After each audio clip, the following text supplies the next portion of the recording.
Kumusta na kayo mga kamami? Sana po ay nasa mabuti kayong kalagayan. So mga kamami, sa araw na ito meron tayong pag-uusapan. Ito po ay about sa paggawa ng homemade face mask para sa mukha. Para ito ay makatulong makapagpag-glass skin ng ating balat. Hindi lamang yun mga kamami ang maibibigay niya, kundi ito ay mapapaputi rin niyang ating balat. Opo mga kamami, sa tatlong sangkap na ingredient na ito mga kamami, ay napakadali lamang ang gumawa ng homemade DIY. Kung ano ang meron ninyo sa inyong bahay ay pwede po ninyong pagsama-samahin, basta alam lamang po ninyo kung ano ang gusto ninyong target or kung ano ang goal ninyo sa inyong balat, kung ito po ba ay gusto ninyong mapaputi or kung ito pa ay gusto ninyong mapabanat. So dapat alam po ninyo kung ano ang goal na gagawin ninyo sa inyong homemade DIY. So mga kamami, heto na po, ipapakita ko na po sa inyo ang aking ginawang homemade DIY face mask, pampag-glass skin at pampaputi ng ating balat. Opo.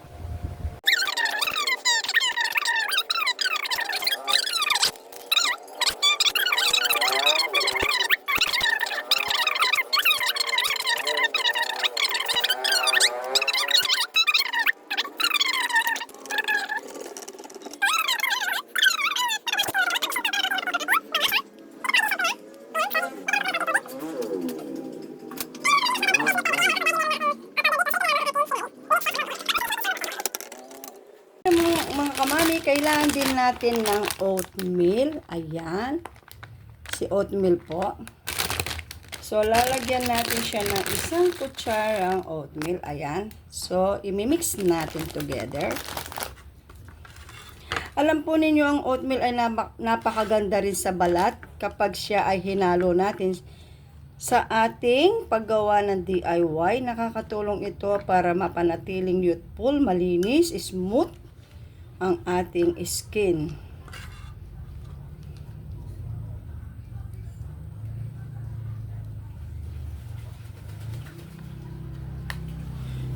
So, ayan. Tapos, i-apply ko na siya sa aking face. So, ayan mga kamami, ilalagay ko na siya sa aking mukha. So, binanlawan ko ng aking face dahil kaninang umaga ay nag-jogging ako. So, naglagay ako ng whitening cream at saka sunblock. So, binanlawan ko na siya para kapag pinahid ko itong DIY homemade na pampaglassy, pampalinis at pampaputi ng ating balat ay talagang maa-absorb niya. Ito lang ang kanyang makukuha dahil hinugasan ko yung sunblock at saka whitening cream. So, i-apply ko na siya mga kamami. So, napakaganda nito mga kamami. So, ibababad natin ito ng 5 to 10 minutes.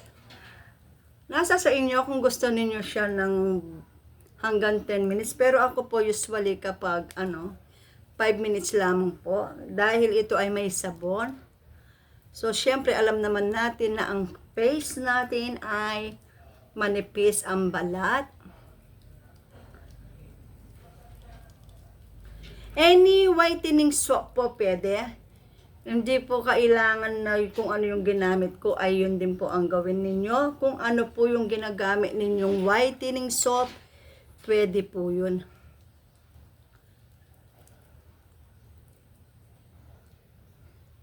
Maganda ito mga kamami. Siyempre, hanggang liig ang ating paglagay para nasa ganoon ay magiging maganda ang resulta. Sa mga ibang skin type po, i-test po muna ninyo dito sa inyong kamay. Kasi po may mga skin type na may allergy sa milk or hindi pwedeng ibabad ng 5 minutes sa mukha yung sabon. So, mag-test pot po muna kayo. Kahit po gusto nating maging glass skin ang ating balat, ay kailangan pa rin pong mag-test pot tayo. Pero ako po kasi dati dahil sanay ko na itong ginagawa at nilalagay sa aking face. So kahit hindi na po ako mag-test pot kasi nasubukan ko na po ito. Ayan.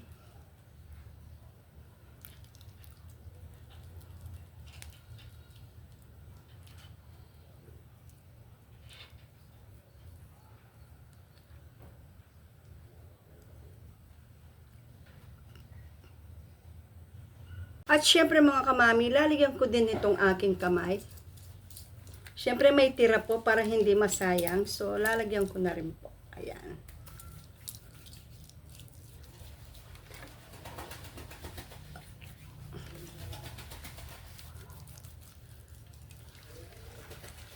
Ang ingay ng aking mga bibi, naglalaro sa likod, sa tubig. May maliit na ilog po kasi dito sa likuran namin.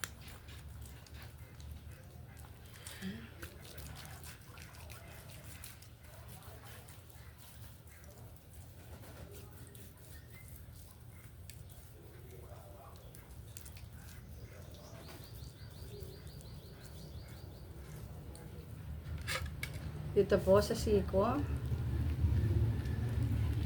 Kapag nakagawa po kayo ng medyo na paraming konti, ipahid lang po ninyo para hindi masayang.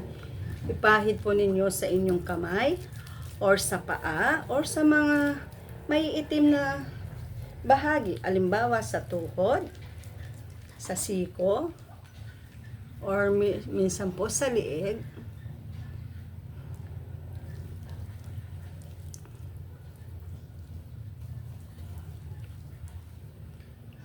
So, ayan mga kamami, babalikan ko kayo mamaya para makita ninyo before ko siyang hugasan. Ayan mga kamami, tapos na po yung 5 minutes, so huhugasan ko na siya.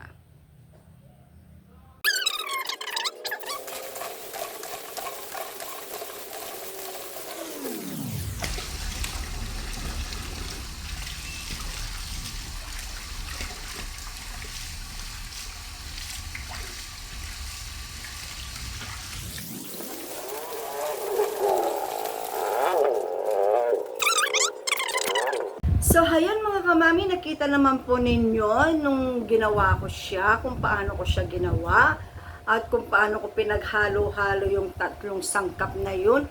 Siyempre mga kamami, una sa lahat, kailangan yung mga sangkap na gagamitin natin. So, ayan mga kamami, nakita naman po ninyo kung paano ko ginawa yung homemade DIY na nasa napakasimpleng pamamaraan lamang mga kamami. Ako po ang ginamit ko ay gatas, pero kung meron po kayong press milk, much better. Mas maganda po kasi kapag press milk dahil wala po akong press milk sa bahay. Kung anong meron kong akong gatas sa bahay, yun na lamang po ang aking ginamit. Na pwede naman po. Kaya lamang po kung press milk, hindi mo na kailangan mag-add ng tubig sa gatas. So, diretsong ano na siya, liquid kung yung press milk. Pero kung wala naman po kayo, pwede naman po yung powder na gatas. Tapos naman po yung sabon. Sabon pampaputi, ang aking ginamit ay yung Milk Shea Niacinamide. Ito po ay napakaganda ng sabon na ito. Ito po talaga ay makakatulong na makapagpaputi sa ating balat. Dahil ito po ay nakadalawang bar na po ako. Yung nga pong ginamit ko kanina, pangatlo yun. Nauubos na nga po. Ngayon bukas ang anak ko ay dadalhin na yung pinabili kong sabon para may magamit na naman po ako. So nagtira po ako ng konti. Para ngayong pagkatapos kong naghugas ng mukha kanina, pinakita ko sa inyo, ay yung pong natirang konti, yung po ang aking ginamit na pinang sabon sa aking buong katawan. At ang oatmeal naman po mga kamami ay napakaganda rin ihalo or isali sa ating skincare routine dahil ito po ay makakatulong din siyang makapagpaputi ng ating balat, makapagpalinis ng ating balat, at marami pa pong ibang mga benepisyo ating makukuha sa oatmeal. Opo mga kamami. So mga kamami, ibababad lamang po yon ng hanggang 5 minutes. Ako po kasi hanggang 5 minutes lamang dahil po, syempre po ang mukha natin, ang balat natin sa mukha ay medyo manipis compare po sa ating balat sa katawan. So kailangan lamang po hanggang 5 minutes. Lalo na po kung ang sabon ninyong gagamitin ay may kojic. Opo, madali po makapagpaputi ang kojic, kaya lamang po kung minsan po kapag hindi po talaga hiyang sa atin ang magbabad ng matagal, lalo na kung kojic ang ibababad natin, mararamdaman natin yung medyo parang may konting kati or medyo may konting hapdi. So, ako po kasi, ang ginamit ko po ay walang kojic po yun. Opo, mga kamami. So, may gatas yun, may oatmeal. At syempre, excuse po, meron siyang shea butter. Napakaganda po ng sabon na hinalo ko sa DIY na ginawa kong homemade ngayon. Opo mga kamami. Pero kayo po kung ano yung available na whitening soap ninyo, pwede po yun. Hindi na po ninyo kailangan bumili kung meron na po kayong ginagamit na regular na whitening soap. Para na sa ganoon po ay hindi kayo kailangan bumili pa ng sabon. Kung ano po yung regular na ginagamit ninyong pampaputing sabon, pwede na po yun. Opo mga kamami. So mga kamami, ayan po, sana po ay nag-enjoy at nagustuhan ninyo ang video ito. At sana po ay makatulong ang video ito sa mga gustong magpaputi pero natatakot gumamit ng mga iba't ibang skincare product dahil natatakot masunog ang balat, natatakot magkaroon ng mga kati-kati dahil pwede magkaroon ng reaction ng ating balat sa mga bagong product na ipinapahid natin sa ating balat. Dahil ako po ay nakaka-experience din po na kapag nag-iba ako ng skincare product, medyo naninibago ang aking balat. Kung minsan, sa mga sangkap ng aking bagong ginagamit, ay meron hindi nahihiyang ang aking skin. So, syempre, kailangan din po na aware tayo sa lahat ng mga ginagamit natin o ipinapahid natin sa ating balat na siguraduhin po natin na ito po ay laging safe at hindi tayo lalong magkaroon ng problema sa ating balat. So mga kamami, ang DIY homemade na ito ay napakaganda at napaka-effective. Talagang mapapaputi niya inyong balat. Gagamitin lamang po ninyo ito once a week.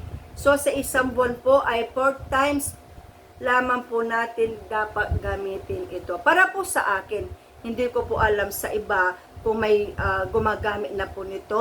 Pero ako po ay once a week ko lamang po siyang ginagamit para na sa ganoon ay hindi masyadong mababad yung aking balat sa sabon na ginagamit ko. Kasi syempre kahit po mild lamang yung whitening soap, syempre po kahit po papaano manipis pa rin po ang ating balat sa mukha. So anyway po, dahil once a week lamang natin siyang ginagamit, pero araw-araw naman natin ginagamit yung sabon. So, makakatulong po talaga na mapaputi niya ang ating balat at mapag-glass skin niya ito. So, magtatanong po kayo kung kailan nyo siya dapat gamitin, kung umaga or sa gabi. Ako po ay lagi kong sinasuggest sa gabi. Kasi po, bakit po? Kasi nga po, sa gabi, pagkatapos natin maligo at nagamit natin yun tapos maliligo tayo, ang gagawin na lamang po natin ay minsan mahihiga or manonood ng TV. So, hindi na natin kailangan lumabas, hindi na tayo maaarawan, hindi tayo yung skin natin hindi na makakalanghap ng usok or alikabok sa labas. So, ako po talaga mas comfortable po ako kapag sa gabi ko siya ginagamit bago ako matulog. Kaya lamang po ngayon, kaya ko siya ginawa kasi po sa gabi minsan maaga akong inaantok. So, ginawa ko po siya ngayon kasi hindi ko naman po siya ginamit kahapon or kagabi. So, ngayon ko po siya ginamit kahit po araw dahil hindi naman po ako lalabas kasi tapos na po ako mag-jogging. So, ngayon mga kamamis, maraming salamat sa pagsama ninyo sa akin sa video ito. Maraming salamat po sa inyo. Sana po ay nag-enjoy kayo habang pinapanood ninyo ang video ito. Maraming salamat po sa lahat ng mga subscriber ko. Shout out po sa inyong lahat. At saka maraming salamat po sa mga non-subscriber pero nanonood po ng aking mga video. Maraming salamat po sa inyong lahat. At sa aking mga silent viewers, maraming salamat po sa inyong lahat. Mga kamami, kung kayo po ay maligaw sa aking YouTube channel, sana po ay paki-like and share at mag-comment na rin po kayo kung ano po kung nagustuhan po ninyo ang aking video. Maraming salamat po sa inyo. At syempre po, kapag hindi pa po kayo kapag hindi pa po kayo nakapag-subscribe sa aking YouTube channel, so mag-subscribe na po kayo kay Mami Lea Vlog at huwag pong kalilimutan i-click ang bell button para po na sa ganoon ma-update ko po kayo sa mga susunod na video. Opo mga kamami. At siyempre mga kamami, isa pa pong pakiusap, kapag po nanood kayo ng aking video, please po, wag po kayong mag-skip ng ads dahil ito po ay malaking maitutulong nyo sa akin. So mga kamami, maraming salamat po. Shout out po sa inyong lahat. Mag-ingat po kayong lahat. God bless you all po. See you next vlog. Bye!